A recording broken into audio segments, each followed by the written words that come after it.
And I'll be honest here, like my school, University of Kentucky, the athletic side of the university and of this space treated me awesome. Like my athletic director, Mitch Barnhart at Kentucky, who's been there for 20 plus years, an incredible Christian, just an incredible stand-up guy who leads by example. He's a wonderful human. He's always been supportive of me. Not even necessarily my stance, but supportive of me, which means a lot.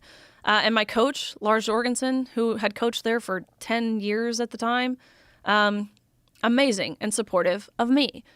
But a lot of the kind of silencing and submission stuff came from the academia side or the compliance side of things. So my athletic side of my university was wonderful.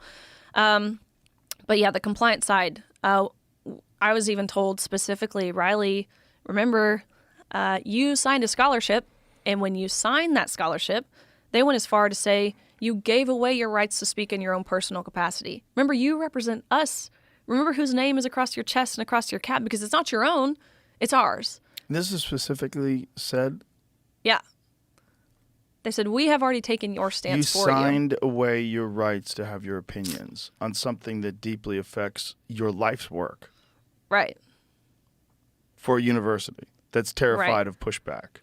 And understand, this is not specific to just the University of Kentucky. This is why there are so few voices really speaking out in my position, right? Like young college-age girls who have been impacted or affected by this. This is why so few are willing to take a stand. It's because it works.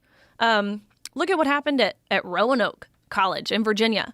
It's the same story, because it's always the same story, where this mediocre man who swims 3 years on the men's team decides his senior year he wants to join the women's team to become a record smasher. Same thing happened there.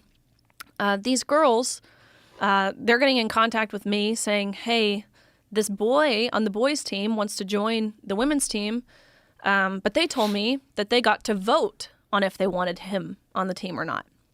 And so these girls, they're talking to me. They're like, yeah, there's 17 of us on the team, and all 17 of us are going to say no. And I was like, that's great. We haven't seen really unity in this topic amongst the whole team, so that's wonderful.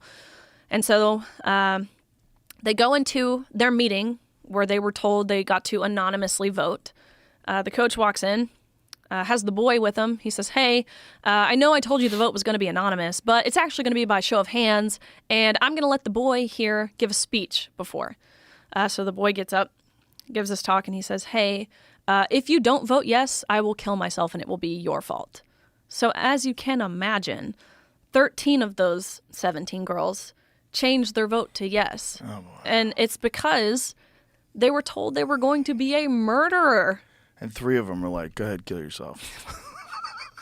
But honestly, think about that, though. That's a crazy thing to say. They're equating advocating for fair play and privacy in areas of undressing with having blood on your hands. Yeah. Same thing that Lia Thomas's school, UPenn, told those girls, that if they do speak out and any harm whatsoever comes towards his way, right, whether it's through social media, through, emotional harm, physical harm, self-inflicted for that matter, they told these girls that they would solely be responsible. That would make them a potential murderer. And you don't want to be a potential murderer, do you? No, so I suggest you be kind, and I suggest you be inclusive. God, that is so insane. It had to feel like a Twilight Zone. It did. This whole process, even looking back now, and maybe at the time, I didn't necessarily see it for exactly what it is. Having really removed myself from the situation now and looking back, it's like, whoa, how did they get us all to, not that I ever conformed. Again, I never thought this was right. But we went along with it. Right. And how in the world did they manage to achieve that? And I think a lot of this truly, again, being a college athlete during the time of COVID, I think that's when they learned they could control us. Because again, our universities told us during that time, my junior year, the vaccines were mandatory. You had to get the vaccine. Me, look, at this point, I'd already had COVID, right? I had the antibodies, which I thought was the best natural immunity. I'm young, I'm healthy. Yeah. I'm not anti-vax or anything like that, but I just didn't really see the point of me getting the COVID vaccine. And so I said, no. I said, I'm not getting that. They said, Riley, remember, you're the team captain. You're going to be hurting your team if you don't get it. And you're supposed to be the leader, Riley. And so I really struggled with this because I didn't want to be hurting my team. Before my own personal success, I cared about how my team did, how my teammates did. And so I really struggled with this. But finally, I realized, mandatory didn't actually mean law. It doesn't actually mean required. And so I stood my ground.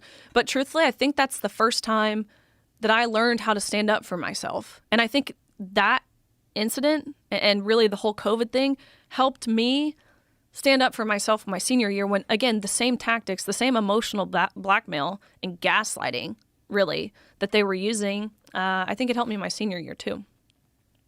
Well, I'm sure it helped you see the world now that you're out in a different light. Definitely.